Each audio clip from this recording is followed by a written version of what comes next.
Hello, कैसे हैं आप सब। उम्मीद है सब अच्छे होंगे, स्वस्थ होंगे और खुश होंगे। आज हम लोग इस क्लास में, इस वीडियो में जानेंगे कुछ ऐसे क्वेश्चन को जो लगभग सभी प्रतियोगी परीक्षाओं में पूछे जाते हैं, चाहे वो एसएससी का हो, जेएसएससी का हो, रेलवे का हो, सीटेट हो, किसी भी तरह के एग्जाम में इस जो क्वेश्चन आपका लिखा हुआ है उसको अवश्य, इससे रिलेटेड कोई ना कोई क्वेश्चन अवश्य रहता है। तो हम लोग देखते हैं बारी बारी से कि ये जो एक्सपोनेंट का क्वेश्चन है वो क्वेश्चन को हम कैसे आसानी से सॉल्व कर सकते हैं। आप लोग ध्यानपूर्वक देखेंगे और इसको समझने का प्रयास करेंगे। पहला क्वेश्चन है 2 टू दी पावर, हम पहला क्वेश्चन लिख रहे हैं 2 to the power x plus 4 minus 2 to the power x plus 2 is equal to 3। इसको कैसे सॉल्व करेंगे, पहले ये समझने का हम लोग प्रयास करें। जैसे एक्सपोनेंट का रूल होता है कि x plus m plus n है, तो इसको हम लोग लिखते हैं x to the power m into X to the power n। ठीक है, इस कंसेप्ट को आपको बढ़िया से जानना है। तो इसी के तहत इसको हम लोग तोड़ेंगे, ब्रेक करेंगे इसको। ठीक है, तो कैसे ब्रेक करेंगे यहाँ भी आपको ध्यान देना है कि यहाँ पर क्या है 2 to the power x plus 2 और यहाँ पर क्या है 2 to the power x plus 4। वैसी स्थिति में कॉमन लेने के लिए आप सोचिए कि हमको करना क्या है। तो यहाँ पर यही करना पड़ेगा कि x प्लस 2 यहाँ पर हमको निकालना पड़ेगा और इससे क्या बच रहा है 2 टू दी पावर 2। तो हम लोग क्या करेंगे, इसमें 2 टू दी पावर 2 को उससे अलग करेंगे। तो यहाँ पर चलिए देखते हैं हम लोग। यहाँ हो गया 2 to the power x plus 2 into 2 to the power 2। ठीक है, क्योंकि अगर इस दोनों को पावर को ऐड करेंगे तो ये हमको मिल जाएगा। ठीक है, ऐसा हम इसको ब्रेक कर सकते हैं, तोड़ सकते हैं। नेक्स्ट आगे हम लोग बढ़ेंगे 2 to the power x plus 2। ऐसा इसलिए किया गया कि इसको हम कॉमन आसानी से निकाल सकते हैं। अब चलिए इसका कॉमन आप निकालिए 2 to the power x plus 2। तो कॉमन निकालेंगे तो यहाँ क्या बचा 2 to the power 2 minus 1 is equal to 3। अब यहाँ पे देखिए 2 to the power x plus 2। ठीक है, अब यहाँ पर देखिए 2 का स्क्वायर है, 2 दूनी 4 और 4 में अगर 1 को हम घटाएंगे तो 3 बचेगा। तो यहाँ पर हम लोग क्या डायरेक्ट लिख सकते हैं इंटू 3 इज इक्वल टू 3। अब देखिए ये 3 और 3 को आप कैंसिल कर दो, तो 3 और 3 को कैंसिल करेंगे तो आगे क्या बचेगा 2 to the power x plus 2 is equal to 1। ठीक है, यहाँ तक कोई दिक्कत नहीं है। अब नेक्स्ट हम लोग आगे बढ़ते हैं, आगे स्टेप। अब यहाँ पे देखिए 2 to the power x plus 2 is equal to 1 है, तो 1 को हम लोग क्या लिख सकते हैं, यहाँ पर ध्यान दीजिए। तो यहाँ पर 2 टू दी पावर है, तो यहाँ पर 2 टू दी पावर में ही हमको लाना पड़ेगा ताकि हम उसको हल कर सकें। तो यहाँ पर हम क्या करेंगे 2 टू दी पावर 0 करेंगे, क्योंकि किसी भी संख्या पर पावर अगर 0 लगाएंगे तो उसका मान 1 होगा। ठीक है, तो यहाँ पे अब हम आगे लिखते हैं, इसको यहाँ लिखते हैं, आप लोग ध्यान देंगे। ये हो जाएगा 2 to the power x plus 2 is equal to 2 to the power 0, क्योंकि 2 to the power 0 is equal to हो जाएगा 1। कोई प्रॉब्लम नहीं है, इस 1 को हम ऐसा लिख सकते हैं। अब नेक्स्ट देखिए बेस यहाँ पर इक्वल है, और अगर बेस इक्वल है तो हम पावर को बराबर कर सकते हैं, पावर को इक्वेट कर सकते हैं। तो यहाँ पर हम लोग पावर को इक्वेट करते हैं on equating powers, on equating powers. तो जब पावर को इक्वेट करेंगे तो क्या आ जाएगा मेरा x plus 2 is equal to 0, और यहाँ से हमको मिल जाएगा x is equal to minus 2, और यही हमारा इस क्वेश्चन का आंसर है। ठीक है, तो उम्मीद है इसको आप अच्छी तरह से समझे होंगे और इसके कंसेप्ट को भी समझेंगे। अब हम लोग देखते हैं नेक्स्ट क्वेश्चन, क्वेश्चन नंबर 2, जो देखने में तो बड़ा लग रहा है बट क्वेश्चन बहुत आसान है, बहुत आसान है। बस उसमें 1 सेकेंड का ही काम है, ज़्यादा कुछ नहीं है। तो क्वेश्चन नंबर 2 में हमें केवल समझना है, बनाने की आवश्यकता नहीं है। क्वेश्चन नंबर 2 क्या कह रहा है, इसमें यही है कि यहाँ पे देखिए ये इतनी बड़ी संख्या है और इतनी बड़ी संख्या को सॉल्व करने की कोई आवश्यकता नहीं है। क्वेश्चन देख के घबराने की कोई आवश्यकता नहीं है, क्योंकि इतनी बड़ी संख्या से हमको इसलिए मतलब नहीं है कि हम जानते हैं कि किसी भी संख्या पर पावर अगर शून्य है तो उसका मान 1 होता है। किसी भी संख्या पर, चाहे संख्या वो नेगेटिव हो, चाहे संख्या पॉजिटिव हो, चाहे संख्या रेशनल नंबर में हो, चाहे संख्या इरेशनल नंबर में हो, चाहे कोई भी संख्या हो, तो किसी भी संख्या पर अगर पावर 0 होगा तभी इसका मान 1 हो सकता है। इसका मतलब है कि यहाँ पर x का जो मान होगा निश्चित रूप से शून्य होगा, निश्चित रूप से शून्य होगा। क्यों? क्योंकि ये एक संख्या है, इस पर हमें ध्यान नहीं देखना है।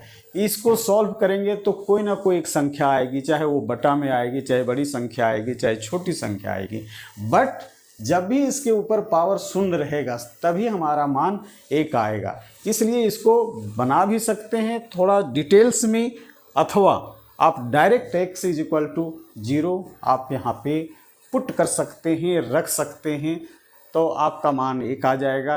परीक्षा में जो कंपटीशन में होता है क्या है, समय का महत्व होता है।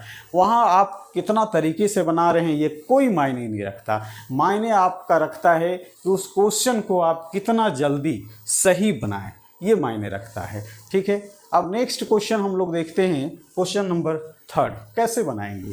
ये भी आसान है, ज़्यादा कुछ प्रॉब्लम नहीं है। जैसे यहाँ पे क्या लिखा हुआ है, 4x plus 4x plus 4x = 192। अब कैसे इसको प्रोसीड करेंगे, कैसे हम आगे बढ़ेंगे इस क्वेश्चन को। तो आप लोग जानते हैं कि देखिए यहाँ पर 3 टर्म है और तीनों टर्म सेम है। जैसे अगर आप लोग को कहें कि x प्लस x कितना होता है, तो ये आप आसानी से बोलेंगे कि भाई 3x हो जाएगा।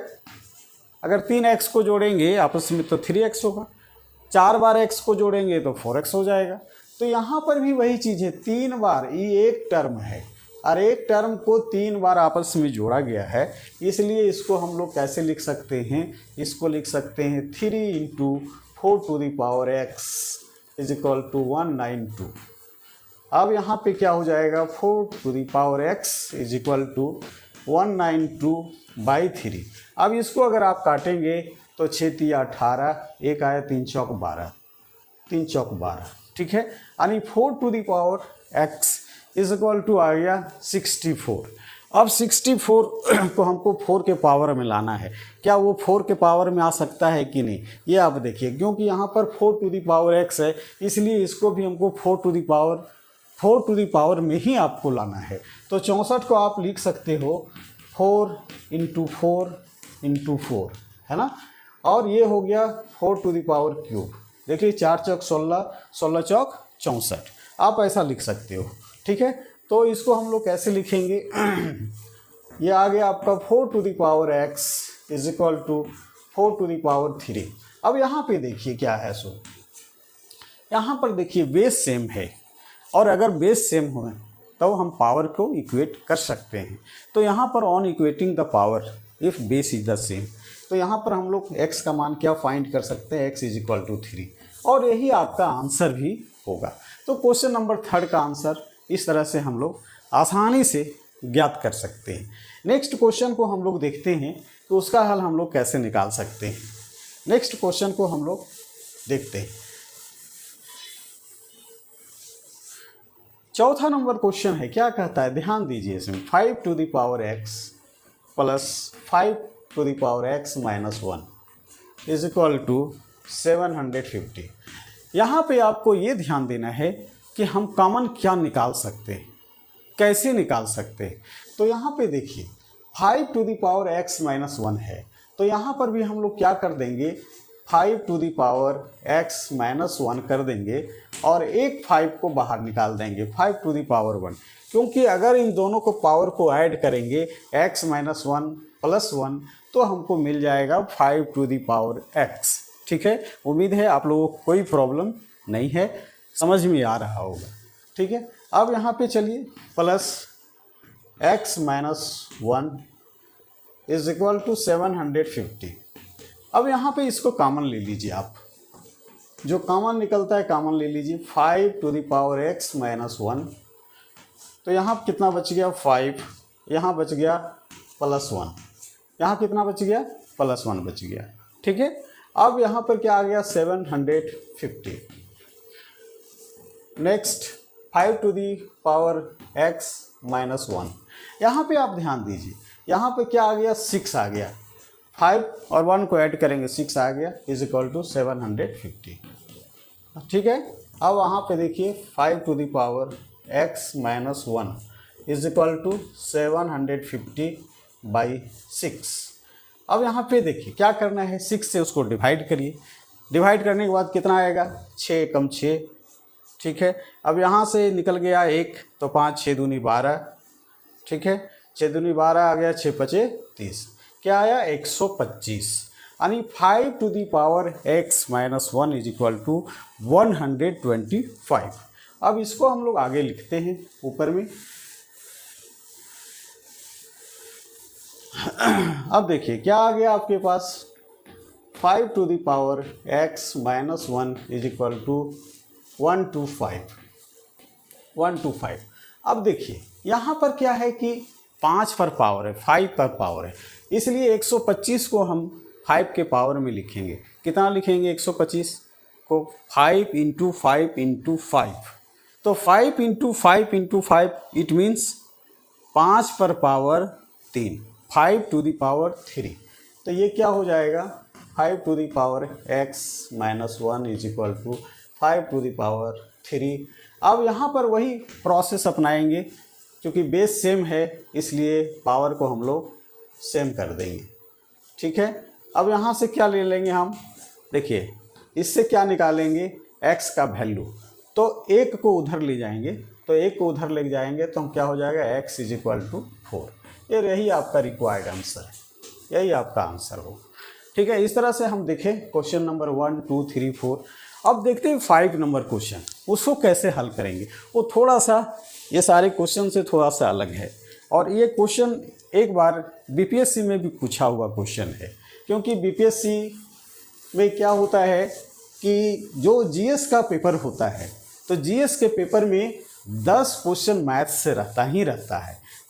और इस तरह से हर एक एग्ज़ाम में, चाहे वो रेलवे का एग्ज़ाम हो चाहे एसएससी का एग्ज़ाम हो, जीएस के पेपर में कम से कम 10 क्वेश्चन मैथ का रहता ही रहता है, और उसमें से एक्सपोनेंट का क्वेश्चन एक रहना निश्चित है। तो आप लोग बढ़िया से देखें। नेक्स्ट हम 5 नंबर क्वेश्चन को हल करते हैं। ठीक है। क्या है 2 to the power x minus 5 into 6 to the power 2x minus 4 is equal to 1 by 12 to the power 4 into 2। अब यहाँ पे क्या करने का प्रयास हम लोग करेंगे कि यहाँ पर जो 12 है, यहाँ पर देखिए 2 है और 6, कोशिश यही करेंगे कि जो RHS में हमारा है जो संख्या दी हुई है उसको भी 2 और 6 के ही पावर में हम लोग लाने की कोशिश करेंगे। ठीक है। तो यहाँ पर हम लोग क्या कर सकते हैं 1 बाई, देखिए 6 को हम लोग लिख सकते हैं 2 इंटू 6, 12 को ये लिख सकते हैं हम लोग, 12 को लिख सकते हैं 2 इंटू 6, और इस पर पावर हम लोग दे देंगे 4 इंटू 2। ठीक है। अब यहाँ पे देखिए क्या होगा 1 बाई 2 पर पावर भी हम लोग 4 लिख सकते हैं, इंटू 6 पर पावर 4 लिख सकते हैं। ठीक है। और ये 2 रहेगा ही, और एक स्टेप आगे बढ़ा देते हैं। ठीक है। अब यहाँ पे क्या करेंगे, देखिए 2 पर पावर यहाँ पर 4 है और 2 पर पावर यहाँ पर 1 है, तो 2 पर पावर 4 और 2 पर पावर अगर 1 है तो दोनों को अगर मिला दें तो 2 पर पावर 5 हो जाएगा। आप यहाँ पर लिख दो 2 पर पावर 5 यानी 2 to the power 5, 2 to the power 5, और यहाँ पर ये बच गया 6 टू दी पावर 4। ठीक है। अब यहाँ तक हम लोग ले आए। अब इसको हम लोग क्या कर सकते हैं कि ये चूँकि 1 बाई में है, नीचे है, बटा में है, हर में है, तो हर को हम लोग अंश में ले जाएंगे, न्यूमरेटर में ले जाएंगे। तो जब भी न्यूमरेटर में हम पावर को ले जाते हैं, तो जब पावर को हम न्यूमरेटर में ले जाएंगे तो पावर जो है उसका चिन्ह बदल जाता है। अगर ये पावर प्लस में है तो वो माइनस में हो जाएगा, और अगर यहाँ माइनस में है तो वो प्लस में हो जाएगा। तो इसको हम लोग क्या लिख सकते हैं, यहाँ पे आप लोग ध्यान दीजिए, यहाँ पर आप लोग ध्यान दीजिए कि हम लोग क्या लिख सकते हैं। अब यहाँ पे हम लोग लिख सकते हैं 2 to the power -5 into 6 to the power -4। इस पर ध्यान देना है क्योंकि एक्सपोनेंट का एक रूल है कि अगर 1/x to the power n है तो इसको हम लोग लिखते हैं x to the power -n, x to the power -n। इस पर आप फोकस करें और ध्यान दें कि ये एक्सपोनेंट का एक रूल है जिसके तहत अगर पावर को ऊपर ले जाएंगे हम लोग तो वैसी स्थिति में अगर पावर माइनस में है तो वो प्लस में हो जाएगा और अगर प्लस में है तो वो माइनस में हो जाएगा। तो इसी के तहत यहाँ पर हमने क्या लिखा 2 to the power -5 into 6 to the power -4। ठीक है, अब देखिए कि आप आगे हम लोग क्या कर सकते हैं। यहाँ पर देखिए आप कंपेयर करिए कि यहाँ पर 2 to the power इतना दिया हुआ है और यहाँ पर 2 to the power इतना दिया हुआ है, या 6 to the power इतना दिया हुआ और यहाँ भी 6 to the power इतना दिया हुआ। तो कंपेयर करना है, किसी एक का कंपेयर करके हम x का मान फाइंड कर सकते हैं। ठीक है, तो comparing the power of 2 both sides, दोनों तरफ। तो कंपेयर करेंगे तो क्या मिलेगा आपको, x -5 इज इक्वल टू यहाँ पे देखिए -5। ठीक है, अब यहाँ पर इससे हम x का मान निकालने का प्रयास करते हैं। अब इस -5 को आप उधर ले जाओ तो ये -5 पहले से यहाँ पे है ही, और -5 को अगर हम बराबर के दूसरी तरफ ले जाएंगे तो वो प्लस में कन्वर्ट हो जाएगा। तो ये प्लस में कन्वर्ट हो गया। अब ये प्लस माइनस क्या हो गया, 0, +5 में -5 गया 0, यानी x इज इक्वल टू 0।